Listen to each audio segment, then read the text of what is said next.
지난주에 아브라함의 번제 이야기를 살펴보았습니다. 하나님이 아브라함에게 그 하나밖에 없는 아들을 바치라고 하셨는데 그 이유는 정말 그 아들을 바치게 하시기 위함이 아니라 아브라함이 하나님을 경외하는지 경외하지 않는지 이것을 알기 위한 목적으로 그런 명령을 주셨다고 했습니다. 이 하나님의 명령이 아브라함에게 이해가 되거나 받아들일 수 있는 그런 내용은 절대 아니었지만 아브라함은 조금도 의심하지 않고 그 하나님의 말씀에 순종을 했습니다. 그는 하나님이 어떤 분인가를 분명히 알고 있었기 때문에 주저하지 않고 칼을 들었고 하나님은 그의 믿음을 확인하시면서 저를 막으셨습니다. 경외란 무엇이냐? 하나님을 위해 내가 사랑하는 것마저도 포기하고 내려놓을 수 있는 그 자세라는 것입니다. 내가 사랑하는 것을 아끼지 않고 전적으로 내어드리는 그 믿음의 자세, 이것이 경외임을 우리는 살펴보았습니다. 자, 오늘은 지난주에 이어서 이 하나님을 경외하는 자에게 주시는 축복이 무엇인가를 살펴보고자 합니다. 자, 하나님께서 그 다급하게 아브라함을 부르시면서 그 아브라함의 손을 막으시고 이삭을 번제로 드리지 못하게 하셨는데 그 일 이후에 이 아브라함이 눈을 들어보니까 순양 하나가 수풀에 걸려 있는 것을 보게 되죠. 아브라함은 그 양을 잡아서 대신 번제를 드리게 됩니다. 자, 그리고 아브라함은 그 땅을 가리켜서 여호와 이레 이렇게 말을 합니다. 우리가 매우 잘 아는, 우리에게 너무나도 유명한 말이죠. 여호와 이레, 하나님이 준비하신다, 하나님이 돌보신다, 이런 뜻입니다. 그렇습니다. 하나님은 우리의 주권자가 되십니다. 나의 모든 쓸 것을 아시고 나를 위해 공급하시고 예비해 주시는 참 좋으신 분이시죠. 우리가 주님 안에 있을 때 우리는 하나님의 돌보심을 경험할 수 있습니다. 근데 여러분, 우리가 이 이레라는 단어와 더불어서 기억해야 될 또 하나의 히브리어가 있습니다. 오늘 본문 12절 말씀을 보시면 하나님이 그렇게 말씀하시죠. 내가 하나님을 경외하는 줄 아노라. 아브라함에게 하신 말씀인데 여기 경외의 히브리어가 무엇이냐? 야레라는 말입니다. 야레. 이레와 그 발음이 매우 유사하죠. 그렇습니다, 여러분. 하나님의 중요한 이름 중에 하나가 이레이죠. 이레는 당신의 백성을 향한 하나님의 특별한 성품을 의미합니다.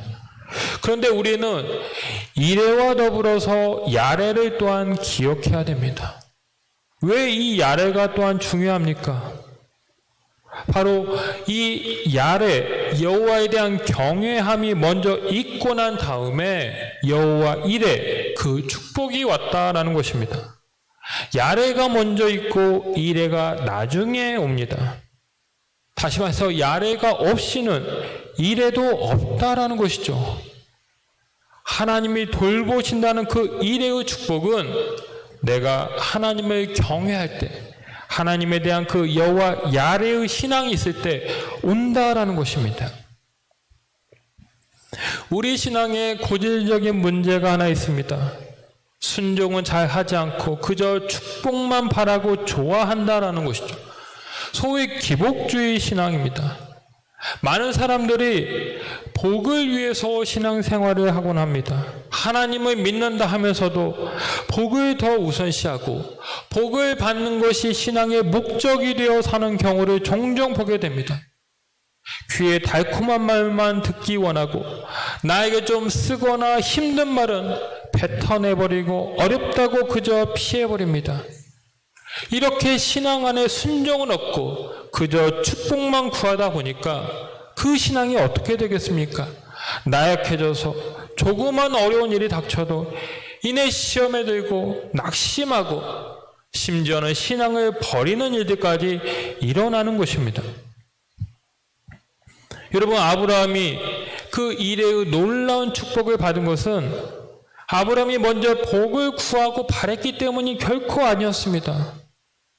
아브라함은 단지 그 하나님의 명령이 어렵고 이해가 안 됐지만 하나님을 절대 신뢰하면서 그 명령에 의심하지 않았습니다. 그 명령에 순종하고 하나님을 야레 경외했을 때 하나님께서 그에게 이레의 축복을 더하여 주신 것입니다. 예수님께서 마태복음 6장에서 말씀하시죠. 너희는 먼저 그의 나라와 그의 의를 구하라. 그리하면 이 모든 것, 즉 마실 것, 입을 것, 먹을 것, 이 모든 것을 너희에게 더하여 주시겠다고 말씀하셨습니다. 순종이 먼저라는 것입니다. 이레의 축복, 하나님을 구하며 경외할 때 그 이레의 축복을 주신다. 하나님 나라를 우선해야 된다라는 말씀을 하시고 있는 것입니다. 오늘 우리는 야레를 먼저 행하는 자입니까? 이레를 구하는 자입니까? 하나님을 경외할 때 이레의 축복도 주어진다는 사실을 믿으시고 날마다 주님을 경외하시는 여러분들 다 되시기를 주님의 이름으로 축원합니다. 자, 아브라함이 순양을 번제로 드리고 나자 이제 하나님께서 두 번째로 아브라함에게 나타나셔서 말씀하십니다.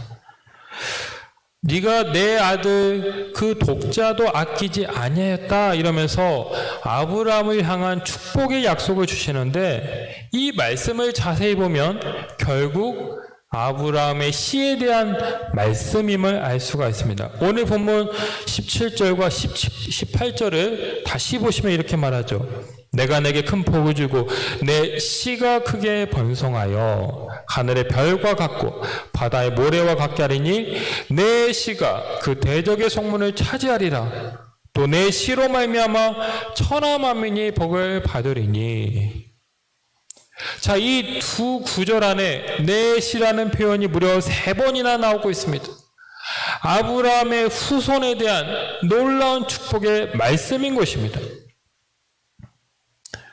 여러분, 이 일이 있고 난 다음에 그 다음 장 23장을 보면 이제 그 아브라함의 아내 사라가 수명이 다하면서 숨을 거두게 됩니다.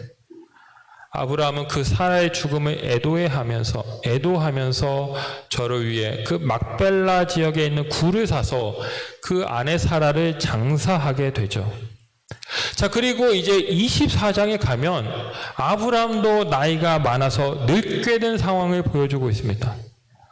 아브라함은 이제 그의 아들 이삭을 위해서 엘리에셀이라는 종을 불러서 특별한 명령을 주게 됩니다.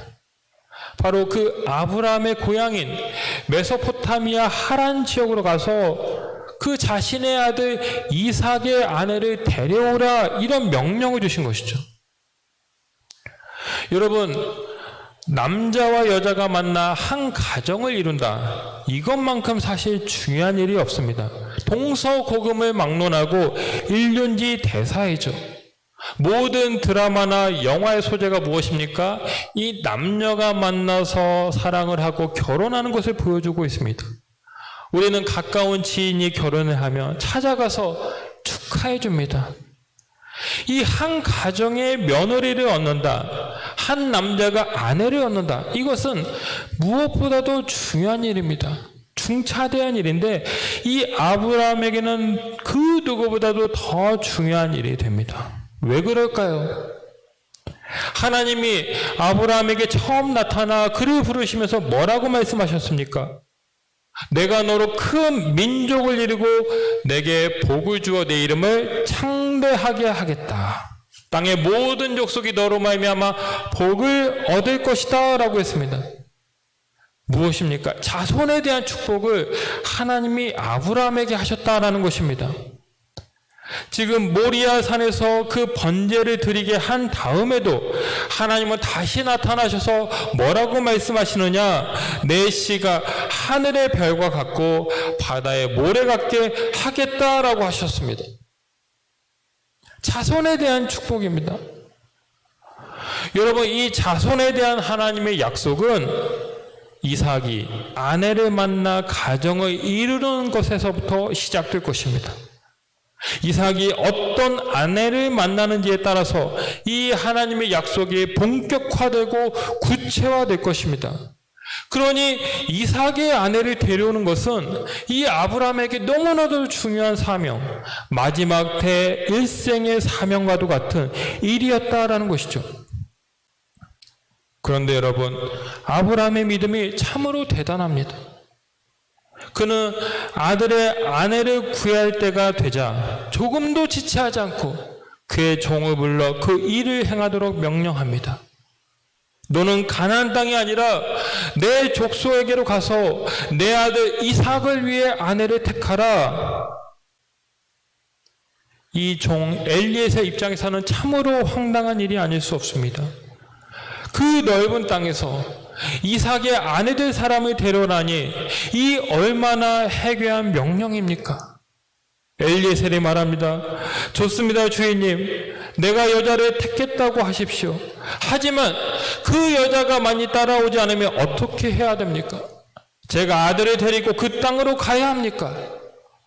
충분히 종으로서 할 수 있는 질문이었습니다. 이때 아브라함이 뭐라고 합니까? 아니다. 아들을 그 땅으로 데려가지 말라고 말합니다. 하나님이 앞서 사자를 보낼 것이니 너는 아무 걱정 말고 거기서 아내를 택하여 데리고 오라 명령합니다. 어떤 며느리가 올 것인지 조금도 의심하거나 불안해하는 기색이 없고 하나님이 예비해서 놓으셨으니 그냥 데려오라 명령한 것입니다. 여러분, 도대체 아브라함은 무슨 배짱으로 이렇게 말을 하는 것입니까?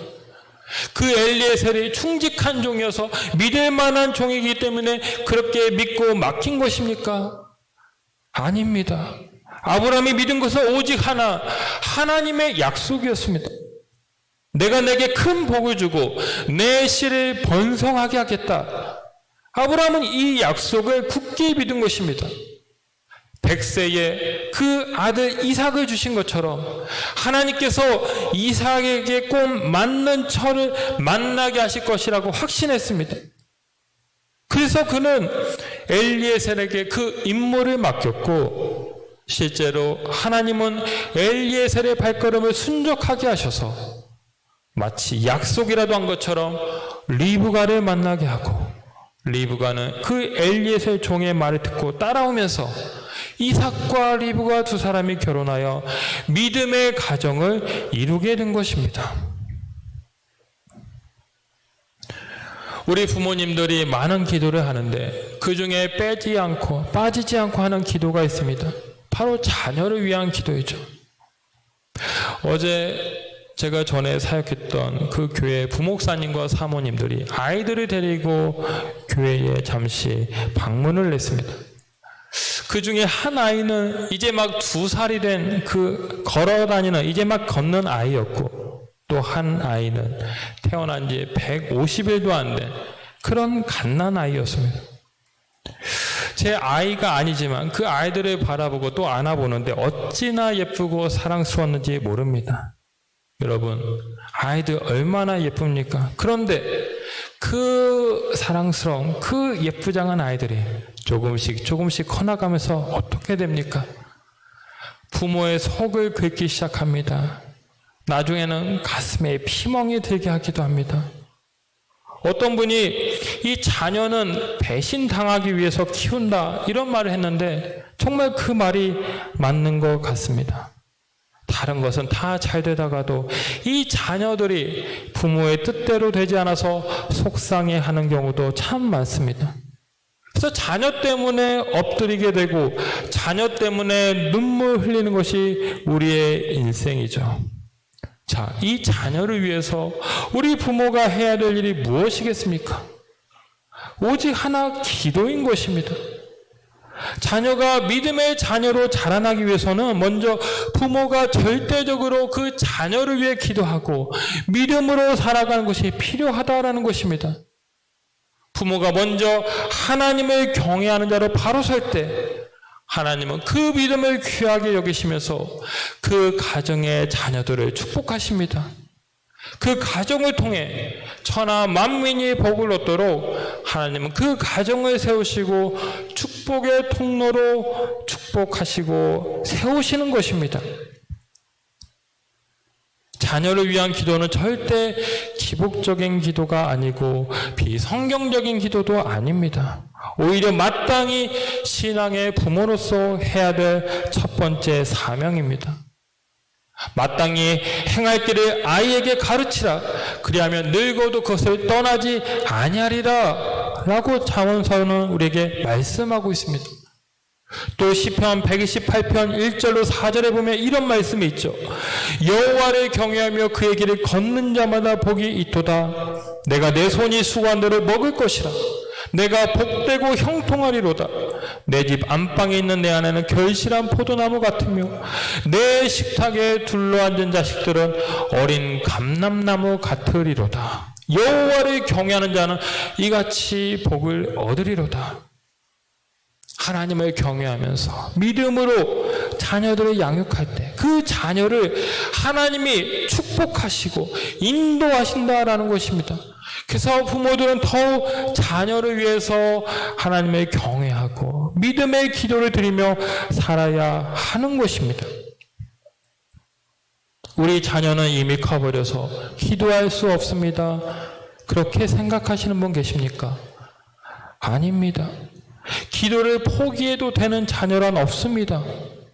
기도하면 하나님께서 반드시 들으시고 역사하십니다.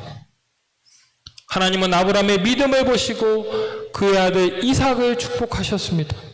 저를 통해 이스라엘의 조상 야곱이 나오고 12지파가 태어나게 하셨습니다. 부모의 기도를 하나님은 들으시고 귀하게 여기시고 그 은혜가 자자손손 대대로 이어지게 한다는 것입니다. 내 기도와 믿음을 통해서 우리 자녀와 손주의 인생이 변화될 수 있다는 믿음을 가지시고 끝까지 자녀를 위해 기도하시는 은혜가 있으시기를 주님의 이름으로 축원합니다. 오늘 본문에서 하나님은 아브라함을 시험하셨죠. 아브라함은 마치 시험지를 받는 학생처럼 그 하나님의 시험을 받는 대상으로 나옵니다. 그리고 이 본문에서 이삭은 그 하나님의 시험을 위한 하나의 존재, 그저 번제물로 바쳐지는 피동적인 존재로 보여지기도 합니다. 그런데 이 사건이 정말 아브라함만을 위한 시험이었을까요? 이삭은 이 시험에서 아무 상관이 없는 그런 수동적인 존재로 나오는 것입니까? 여러분, 아브라함과 종의 일행이 3일을 걸어서 그 모리아산에 도착을 하게 되죠. 아브라함은 종들에게 여기서 우리를 기다리라. 우리가 하나님을 예배하고 다시 오겠다고 하면서 아브라함과 이삭만이 산에 오르게 됩니다. 자, 이때 성경을 보면 아브라함이 그 번제에 쓸 나무를 이삭에게 지었다라고 말을 하고 있죠. 여러분, 구약에 5가지 제사가 있는데 번제는 어떤 제사입니까? 그 제물을 내장까지 다 태워서 드리는 제사가 바로 번제였습니다. 이 번제를 한번 드리기 위해서는 많은 양의 나무가 필요했습니다. 자, 이삭이 지금 번제에 쓸 나무를 지어 올라갔다는 것은 무엇을 의미합니까? 이삭이 결코 어린 소년이 아니었다라는 말입니다. 여러분, 오늘 창세기 32장 5절에 보면 이삭을 가리켜서 아이라고 우리 성경은 표현하고 있지만 히브리어 원문을 보면 나르라는 단어가 사용되고 있습니다. 나르, 이 말은 소년이란 말 외에도 젊은 청년을 의미합니다. 실제로 창세기 37장 2절에서 그 요셉을 가리켜 17세의 소년, 이런 표현이 있는데 이때 소년의 히브리어가 무엇이냐? 바로 나르였습니다. 요세푸스 같은 학자는 이삭을 가리켜 이때 당시 이삭이 25살의 청년이었을 것이다 라고 기록했습니다. 즉 당시 이삭은 최소 10대 후반에서 20대 초반에 이르는 건장한 청년이었다라는 것입니다. 여러분, 100세가 넘는 노년의 아브라함과 20대 전후의 혈기왕성한 이삭이 힘겨루기를 한다면 누가 이기겠습니까? 물어보나 마나이죠. 아브라함은 결코 혼자서 이삭을 당해낼 수 없었을 것입니다. 이삭이 자신이 번제물이 될 것이라는 것을 알고 거기에 저항했다면 아브라함은 절대 이삭을 그 번제단에 올릴 수 없었을 것입니다. 그를 찔러 죽일 수도 없었을 것입니다. 그런데 성경을 보면 이삭은 마치 순한 양처럼 그냥 번제단 위에 고스란히 올려져 있습니다. 아브라함이 칼을 들어 이삭을 죽이려 할 때도 그 어떤 저항을 하지 않습니다. 무슨 말입니까? 이삭의 온전한 순종을 보여주고 있습니다. 그는 아버지가 자신의 번제로 바치려 한다는 것을 알았을 때 직감했습니다. 자신을 묻고 그 번제단에 올리려 하는 것을 알았을 때, 하나님이 나를 원하시는구나. 내가 번제물로 바쳐지는 것이 하나님의 뜻이구나. 그는 순순히 자신의 몸을 내어드립니다. 번제단 위에 올라갑니다. 하나님의 뜻을 위해 자신의 목숨까지도 아끼지 않습니다. 바로 경외입니다. 아브라함도 하나님을 경외했지만 이삭도 하나님을 경외한 것입니다. 아브라함도 하나님의 시험을 통과했지만 이삭도 하나님의 이 시험에 통과를 한 것입니다.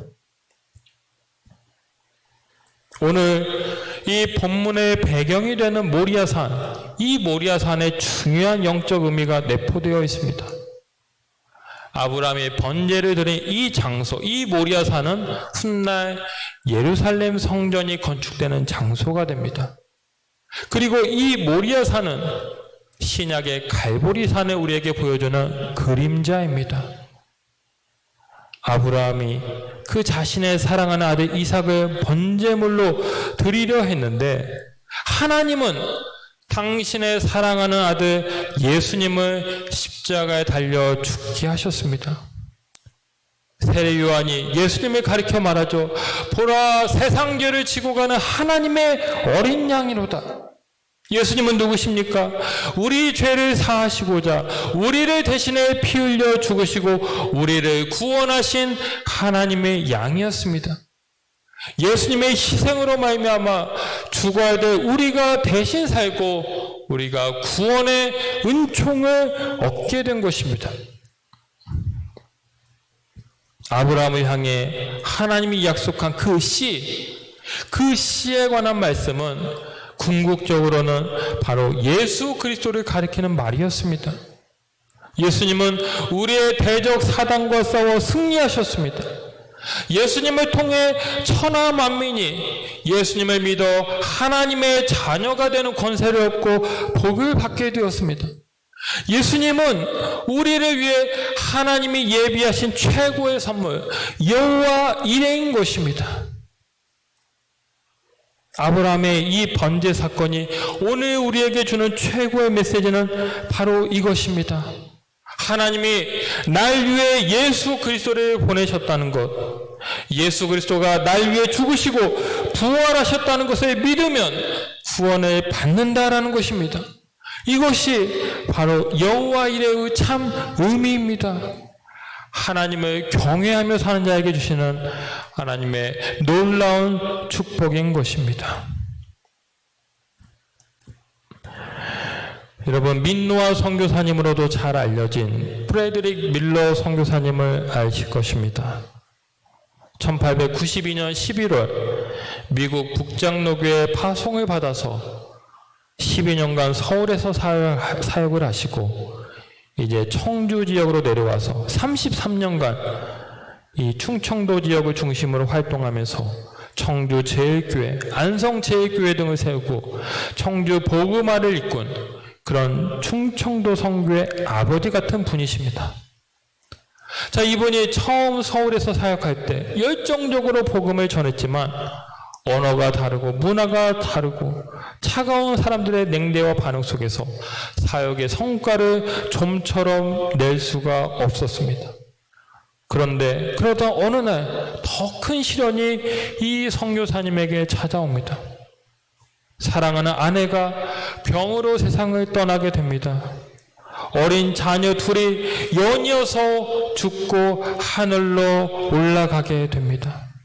그의 집은 순식간에 텅 빈 것처럼 조용해지고 그 혼자만 쓸쓸히 남게 되었습니다. 그때 주변 사람들이 그를 조롱하며 말했습니다. 당신이 믿는 하나님이 있다면 왜 이런 불행이 닥치는 것입니까? 도대체 당신이 믿는 예수님은 누구십니까? 왜 당신에게 이런 고난과 고통이 있음에도 불구하고 당신은 여전히 이곳에 있습니까? 그냥 당신의 고향으로 돌아가십시오. 사람들의 비웃음과 그 무거운 상실감 속에서도 밀러 선교사님은 깊은 기도에 들어갑니다. 그리고 그는 자신이 믿는 예수님이 누구인지, 그분이 어떤 분이신가를 차분히 적어내려가기 시작합니다. 그의 마음에서 흘러나온 고백은 이런 것이었습니다. 내가 믿는 예수님은 나의 구주요, 나의 친구이시며 슬플 때 위로하시고 외로울 때 함께 하시는 분입니다.